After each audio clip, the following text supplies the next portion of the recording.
I remember the exact moment when the delicate balance of lies and truth in our family shattered like fine china. It was during the toast, when champagne glasses caught the light and everyone was smiling. That perfect moment in a wedding when everything seems golden and hopeful. My sister Elise looked radiant, her new husband Thomas gazing at her with undisguised adoration. My mother dabbed at her eyes while my father beamed with pride. And my grandfather Robert, the family patriarch, respected restaurateur, and guardian of our Italian culinary heritage, was preparing to make his traditional speech. It should have been perfect, but I knew better. To my beautiful granddaughter, he began, his voice carrying the slight accent that 60 years in America had never quite erased. May your marriage be as sweet as the torta della nonna I have made for your wedding day, a cake from a recipe passed down through 5 generations of our family. The cake stood on a table nearby, 3 elegant tiers of delicate pastry with pine nuts and lemon cream, a confection that had graced every significant family celebration since before I was born. It was more than dessert, it was our legacy. Grandfather lifted his glass. Family is everything. Loyalty is everything. And secrets. His eyes found mine across the room. Secrets must be kept. I felt my heart quicken. The weight of the small recipe box in my purse seemed to grow heavier. 3 weeks earlier, while helping clean out my grandmother's belongings after she passed away, I had found it buried at the back of her closet. Not the ornate wooden box that sat in grandfather's kitchen, the one he ceremoniously opened for special occasions, but a plain metal one, rusted at the corners and secured with a small padlock. Inside were recipes, but not the ones I expected, not the versions he'd shown us, taught us, built his restaurant empire around. These were the originals, with notes in my grandmother's handwriting that revealed the truth. Our famous family recipes had been stolen. Stolen from Ariana Ricci, my grandmother's closest friend who disappeared in 1965, never to be heard from again. The woman whose culinary genius had actually created the dishes that made our family name synonymous with fine Italian cuisine in America. As grandfather continued his speech, his words washed over me without registering. All I could think about was the evidence in my purse, evidence that our entire family legacy was built on theft, possibly worse. I had confronted him privately the day before. Tell the truth, I had urged. Acknowledge Ariana. It's not too late to make this right. His face had hardened, eyes turning cold. You understand nothing, he'd said. Some secrets must stay buried. For the family. I hadn't planned to expose him at the wedding. I truly hadn't. But when he raised that toast, claiming once again that the recipes were from our bloodline, something in me snapped. I stood up. That's not entirely true, grandfather, I said, my voice carrying in the sudden silence. Would you like to tell everyone who really created that cake recipe, or shall I? The room froze. My sister's smile faltered. My mother's hand gripped my father's arm. Sophia, my grandfather's voice was a warning, low and dangerous. Sit down. But I couldn't. Not anymore. Years of being the family peacekeeper, the quiet one, the one who never made waves. It all fell away in that moment. The recipes were Ariana Ricci's, I said clearly, grandmother's friend. The one who moved away suddenly in 1965. Grandfather took her recipe collection when she disappeared. Gasps rippled through the crowd. My sister was staring at me in horror. That's why our torta della nonna tastes different from any other version in Italy. That's why no one can replicate it, because it was never ours to begin with. What happened next seemed to unfold in slow motion. Grandfather set down his glass with deliberate care. He walked, not rushed, not hurried, but with terrible purpose, to the cake table. For a bizarre moment, I thought he might cut a slice, as if continuing the celebration would erase my words. Instead, he picked up the bottom tier with both hands and hurled it against the wall. Cream and pastry exploded outward. Guests jumped back, crying out in shock. The delicate china plates on the nearby table rattled with the impact. You viewangid EVERYG. He roared, turning to me, his face a mask of rage I'd never seen before. That recipe bao is supposed to die with your grandmother. The silence that followed was absolute. No one moved. No one seemed to breathe. In that moment, I understood that I had crossed a line from which there would be no return. Security escorted my grandfather out. The wedding planner hurried to clean up the destroyed cake.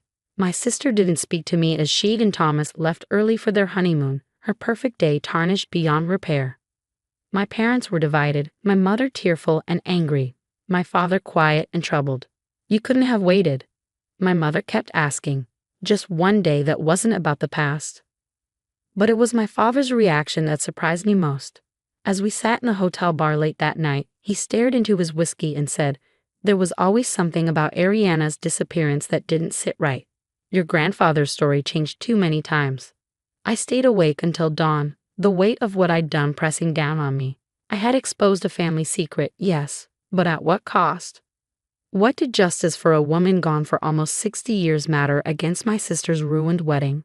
Questions plagued me in the weeks that followed. What really happened to Ariana Ritchie? Why had my grandmother kept the original recipes hidden rather than destroyed?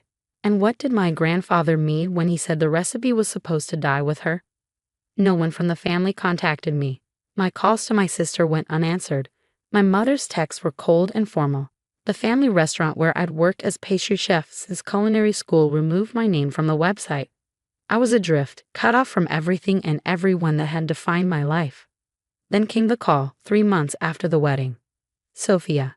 My grandfather's voice sounded weak, diminished. "I'm at Mercy Hospital. Come alone. It's time you knew everything." I found him in a private room, oxygen tubes in his nose, monitors beeping steadily beside him. He looked smaller somehow, his once commanding presence reduced by white hospital sheets and the Johnny gown that replaced his usual impeccable suits. "The doctors say it's my heart," he said without preamble. "Ironic, no? They say I don't have much time." I sat in a chair beside his bed, unsure what to say. My anger had cooled over the months, leaving behind confusion and grief. "You were right about Ariana," he said finally, his eyes fixed on the window where late afternoon light streamed in. "The recipes were hers, but there's more to the story than you know." He gestured weakly toward the small cabinet beside his bed. In my wallet, the key. I found a small brass key tucked into a hidden compartment of his wallet, tarnished with age. My safe deposit box at First National, box 247. He drew a labored breath. "You'll find everything there. Letters, documents, the truth." "Why now?" I asked. "After all this time, why tell me?" "Because you're the only one who asked questions, the only one who saw past the story we created." His hand trembled as he reached for the water glass. I helped him take a sip. "What happened to Ariana?" I asked, the question that had haunted me since discovering the recipe box. A shadow passed over his face. "I didn't kill her, if that's what you're thinking, but I might as well have." He closed his eyes briefly. "The secret ingredient in the torta della nonna. Did you ever wonder why no one could replicate it exactly?" I nodded. The unique flavor that made our family's version so distinctive was something I tried to identify for years as a pastry chef. "Belladonna," he said softly. "Just a trace amount. Not enough to harm, just enough to create a distinctive bitter note that balances the sweetness. An old technique from her village in Italy." My blood went cold. Belladonna, deadly nightshade. A poison. But that's dangerous, yes, in the wrong amounts. His eyes met mine. Ariana knew exactly how much to use. She'd been trained by her grandmother, who was trained by hers. An unbroken line of knowledge. "So what happened?" "Your grandmother and I were experimenting with the recipe, trying to make a special version for a visit by a famous food critic. We got the amount wrong." His voice broke. "A customer died, Sophia, a young mother celebrating her birthday." I felt the room tilt slightly, and Ariana, she wanted to go to the police, confess everything, said it was the only honorable thing to do. He looked down at his gnarled hands. I convinced her to wait, just one day, to think it through. That night, she packed her things and tried to leave town. And I prompted when he fell silent. "There was an accident on the coastal highway. Her car went over the edge. They never found her body." He closed his eyes. "I don't know if it was really an accident. I've asked myself that question for 60 years. The implications washed over me in waves of horror." "So you took her recipes and removed the belladonna from all of them except the torta." "For that one, I drastically reduced the amount, made it safer." His voice had a pleading quality now. "The cake was our signature, Sophia. People expected it, but only your grandmother and I ever made it. Only we knew. Until she died, I finished. And then only you. He nodded. I was going to let it end with me. No more torta della nonna after I'm gone. That was the plan. But then I found the recipe box. And you made the cake for your sister's wedding. With the original recipe. His eyes filled with fear.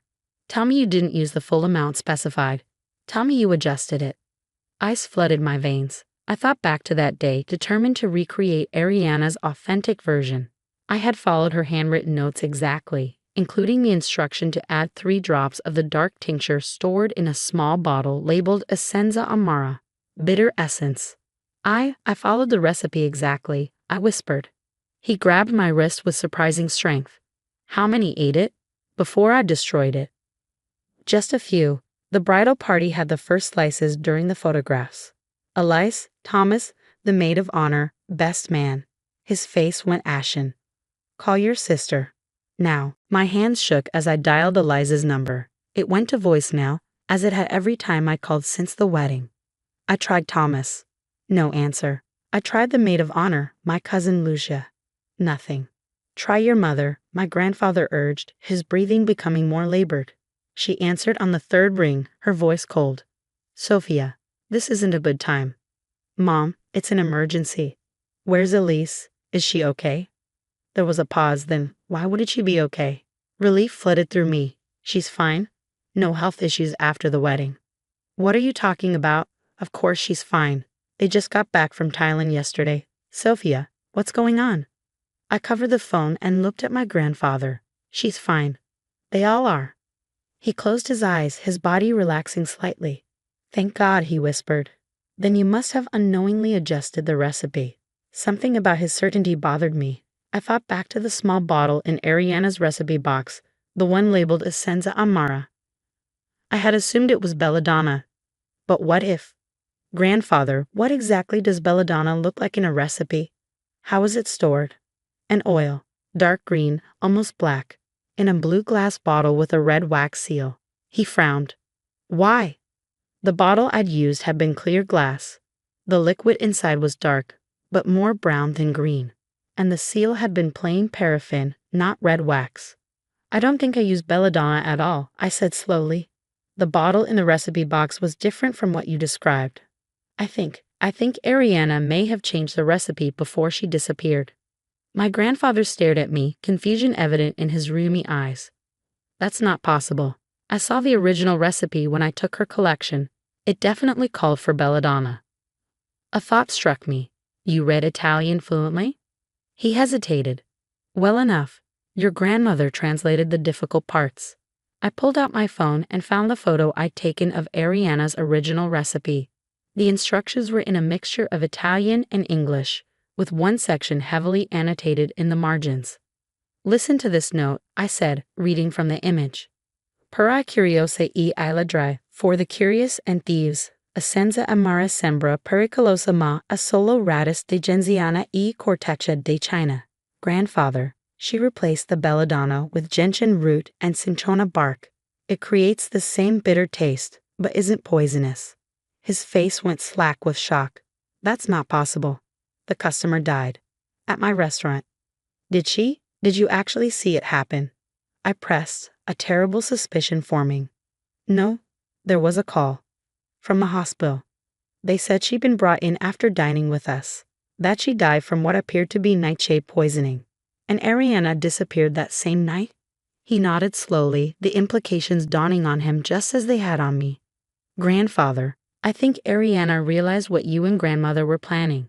I think she removed the actual poison from her recipe, replaced it with safe bitter herbs, and then, I think she staged her own death and disappeared. But the young mother who died, did you ever get her name? See a death certificate? Or did you just panic and help cover up what you thought was manslaughter? His eyes widened. For the first time in my life, I saw my grandfather, the man who ruled our family with unwavering certainty, look completely lost. 60 years, he whispered. 60 years of guilt, of nightmares, of covering up a death that never happened. I reached for his hand. I need to see what's in that safe deposit box. The next morning, I stood in a small room at First National Bank, my grandfather's key turning in the lock of box 247. Inside was a manila envelope yellowed with age and a smaller white envelope addressed simply to Roberto. I opened the manila envelope first. Inside were newspaper clippings, not about a death or an accident, but small items from various cities across the country over a span of decades. A new Italian restaurant opening in Chicago in 1967. A profile of a female chef pioneering authentic regional Italian cuisine in Boston in 1975. A retirement announcement for a culinary instructor in Santa Fe from 1992. Different names appeared in each article, but the photographs showed the same woman at different ages. Arianna Ricci, very much alive, living her life under various identities. With trembling hands, I opened the letter. Roberto, by the time you read this, if you ever do, I will likely be gone from this world for real. I've left instructions for these documents to find their way to you only after my death. I knew what you and Gianna were planning. I heard you discussing it, how to improve my recipes, how to claim them as your own family heritage, how the belladonna and the torta could be useful if anyone ever challenged your ownership. There was no poisoned customer, no dead young mother. I created that story and paid a nurse to make that call, knowing it would frighten you into silence. The recipe you've been so afraid of all these years contains nothing more dangerous than gentian root. I disappeared because I had to, because I saw what greed was doing to both of you, my dearest friends. I couldn't bear to watch, and I knew you would never let me leave with my recipes, my legacy. I've lived a good life, Roberto. I've taught many young chefs, shared my love of true Italian cooking, and yes, I've even served the real torta della nonna to thousands of people over the years. None of them died, obviously. I forgave you long ago. I hope one day you can forgive yourself for what you intended to do, even if you didn't actually do it. Con affetto, with affection. Arianna Vis Fine Sofia. She has her nonna's same talent for pastry, and Arianna's eyes. The last line hit me like a physical blow. I read it again, then again. Arianna's eyes. I dug deeper into the box and found a faded photograph I'd never seen before. My grandmother and Arianna, arms linked, standing in front of the original restaurant. The resemblance between Arianna and my grandmother was striking. They could have been sisters, or something more. I returned to the hospital, the contents of the safe deposit box in my bag. My grandfather was asleep when I arrived, his breathing labored. I sat beside him, waiting, the pieces of a new family story arranging themselves in my mind. When he finally opened his eyes and saw me, he asked simply, "Did you find it?" I nodded, placing the letter on his blanket. She's been dead for about 5 years, according to the obituary in Santa Fe. She lived a full life, grandfather. A good one. He read the letter slowly, his hands shaking more with each line. When he finished, tears were streaming down his weathered cheeks. "There's more, isn't there?" he asked, his voice barely audible. "Something you figured out that isn't in the letter." I took out the photograph. Arianna and grandmother. They look very much alike. He closed his eyes. "Sisters," he confirmed. "Half-sisters, to be precise. Same father, different mothers. And they both loved you," I said softly. It wasn't a question. He nodded. "I chose Gianna, the legitimate daughter, the one whose family had connections. But Arianna," his voice broke. "Arianna was the one with the real talent, the passion for food, the creativity." "So the recipes really were family recipes after all," I said. "Just not the side of the family we thought." A ghost of a smile touched his lips. Arianna would appreciate that irony. I sat with him through the night. We talked more than we ever had before, about Arianna, about my grandmother, about the restaurant and its beginnings, about my mother, who never knew any of this, and my sister, who deserved to hear the truth. "Why did you react so strongly at the wedding?" I asked as dawn broke outside his window. "If you thought the cake was poisoned, why not quietly dispose of it?" He looked ashamed. Panic.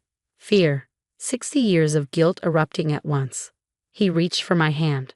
"And seeing you there, so proud of recreating the original recipe, you looked so much like her." For a moment, I thought Arianna had come back to expose me herself. 3 days later, he died peacefully in his sleep. I was the only family member present.